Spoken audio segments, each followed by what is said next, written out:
छोटे बड़े शहरों से है रवानी, दोस्ती प्यार परिवार की निशानी। ये नई सी बात वो पुरानी याद, सुनो तुम भी हमारे संग। कहानियों का मंत्रा मंत्रा An Eminem original.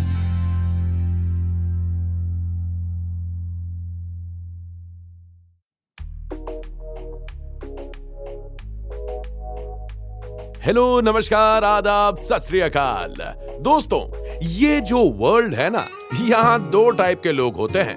एक वो जो अपने आसपास हो रहे सभी अत्याचार, दुख, दर्द, पीड़ा, तकलीफ को सहते ही रहते हैं, पर कभी किसी से शिकायत नहीं करते। और दूसरे वो होते हैं जो शिकायत तो नहीं करते, परंतु अपनी सहनशीलता से बदलाव लाते हैं। महात्मा गांधी जैसे, जो हमेशा सत्य और अहिंसा के रास्ते पर चलते हैं और सत्य की विजय के लिए करते हैं कभी कभी आंदोलन। तो दोस्तों, गांधी जयंती पर पेश है आज की ये कहानी, जो कि गांधी जी के एक दूर के फॉलोअर के बहुत दूर के रिश्तेदार, गुजरात के वडोदरा में रहने वाले 22 साल के नवयुवक विक्रम भाई पटेल की है, जिसे लोग प्यार से विक्की बुलाते हैं। मगर उसी सोसाइटी में रहने वाली किंजल मेहता विक्की को कभी प्यार से विक्की नहीं बुलाती। पूछे क्यों? क्योंकि वो विक्की से प्यार करती नहीं। मगर विक्की किंजल से बहुत जोर से प्यार करता था, इसलिए प्यार में गिरे विक्की ने ठान लिया कि वो किसी भी तरह किंजल को इम्प्रेस करके रहेगा। तो बिना ज्यादा सोचे समझे सीधा जाकर कर दिया विक्की ने किंजल को प्रपोज। बोला, किंजल बेन, तू मैंने खूब सरस लागे छे। किंजल ने भी बिना ज्यादा सोचे समझे दिया घुमा के। पहले तो बड़ा गुस्सा आया विक्की को, लेकिन फिर उसने गांधी जी की दी सीख याद की। जब कोई एक गाल पे तमाचा मारे तो दूसरा गाल आगे कर देना चाहिए। विक्की ने इसी बात पर कर दिया दूसरा गाल आगे और किंजल ने दे दिया फिर से घुमा के। हाजी, मगर हद तो तब हो गई जब दूसरा थप्पड़ खाने के बाद भी हार ना मानी तुम्हारे भाई ने और कर दिया किंजल के इस हिंसक आक्रमण के खिलाफ भूख हड़ताल। जी हाँ, विक्की ने सोचा, मेरे जब भूख हड़ताल करके गांधी जी ने उन अंग्रेजों से बात मनवा ली, तो क्या मैं एक सुंदर, सुशील, भोली भाली, क्यूट सी लड़की से नहीं मनवा सकता? बस फिर क्या था, अपनी ही सोसाइटी के बाहर गाड़ दिया विक्की ने बम्बू और लगा दिया उस बम्बू में तांबू। सफेद कुर्ता पजामा पहने पास के होटल के मेन्यू में मौजूद सारा खाना खाकर बैठ गया विक्की भूख हड़ताल पर। विक्की ने सोचा, इतना खाने के बाद कौन सा उसे सुबह तक भूख लगने वाली है। पूरी प्लानिंग कर रखी थी तुम्हारे भाई ने कि थोड़ी देर में भूख हड़ताल की न्यूज फाइनल हो जाएंगी। बोलो वाह वाह। और किसी तरह किंजल तक तो बात पहुंच ही जाएगी। बोलो वाह वाह। जैसे ही उसे पता चलेगा वो दौड़ी चली आएगी। करो ना और आकर विक्की से कहेगी, विक्की, मैंने पता था कि तुम मुझसे बहुत प्यार करते हो। I am so sorry Vicky, I love you too. Vicky ने सोचा, पहले मैं थोड़ा सा भाव खाऊंगा, फिर झट से मान जाऊंगा, फिर ढोकला खाऊंगा। इसी सुहाने सपने के साथ खुशी खुशी तंबू में सो गया विक्की। और सुबह सुबह की कच्ची नींद में उस पायल की छम छम की आवाज से उठा। सोचा कि शायद बन गया काम। आ गई किंजल हाथों में जूस का गिलास लिए उसका भूख हड़ताल खत्म करने। मगर जब आंखें खुली तो खुली की खुली रह गई। अरे पता नहीं कहां से विक्की के मामूली से भूख हड़ताल की खबर मीडिया वालों को लग गई। उसके मुंह में माइक घुसा घुसा कर पूछने लगे तेज तर्रार रिपोर्टर्स, विक्की जी, हमें बताइए मुद्दा क्या है? आखिर सरकार के खिलाफ क्यों कर रहे हैं आप ये भूख हड़ताल? क्या ये बढ़ती महंगाई के खिलाफ है या बढ़ती बेरोजगारी के खिलाफ? बताइए बताइए, the nation wants to know, बताइए।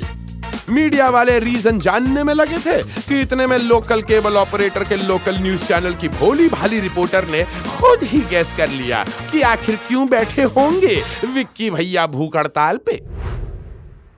जी हाँ, इस वक्त मैं मौजूद हूँ सनफ्लावर रेसिडेंशियल सोसाइटी के सामने, जहाँ सोसाइटी में ही रहने वाले एक नवयुवक विक्की भाई पटेल ने पीछे की झुग्गी झोपड़ियों की जमीनों में हो रहे अवैध कब्जे के खिलाफ खोल दिया है मोर्चा।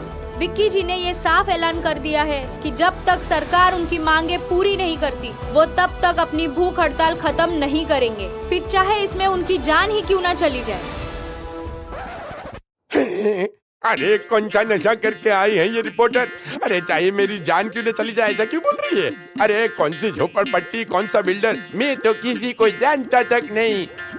देखते ही देखते वहां लोगों की भीड़ इकट्ठा हो गई। सभी लोग जुट गए विक्की भैया के समर्थन में।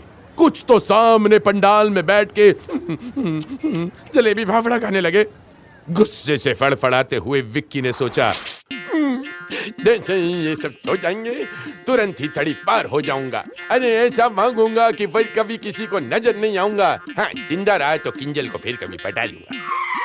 भूख से परेशान विक्की की आधी रात को नींद खुल गई। सभी को सोता देख विक्की ने सोचा मौका अच्छा है भागने का।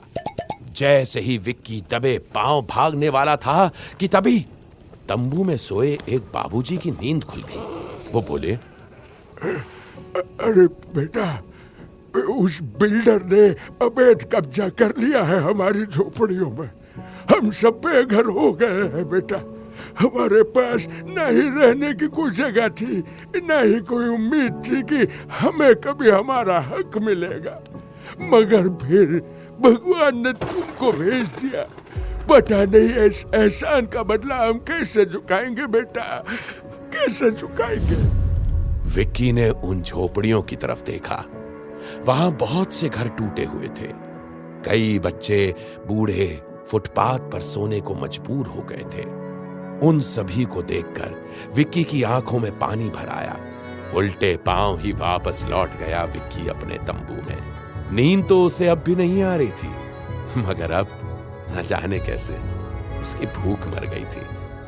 देखते ही देखते सुबह हो गई और लोगों की भीड़ बढ़ती चली गई। किंजल भी आ गई विक्की के सपोर्ट में, पर विक्की का फोकस अब सिर्फ आंदोलन था।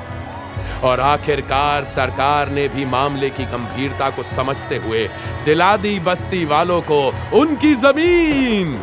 गांधी जी के अहिंसा और सत्याग्रह की शक्ति को पढ़ा तो खूब था विक्की ने, मगर आज महसूस भी कर लिया।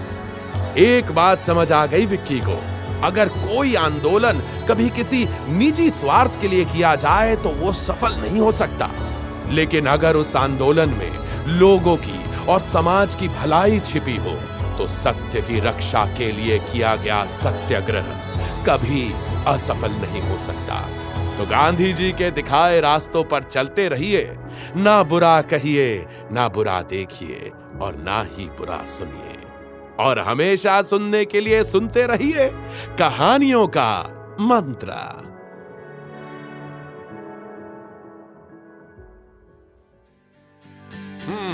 तो कैसी लगी आपको हमारी आज की ये कहानी? ऐसी ही कहानियां सुनने के लिए आते रहा करिए M&M टॉकीज पे। ये है कहानियों का मंत्र। An M&M original. This show is a work of fiction. Any names, characters, places, and incidents are either products of the creator's imagination or used fictitiously for entertainment purposes only. Any resemblance to actual events or persons, living or dead, is purely coincidental.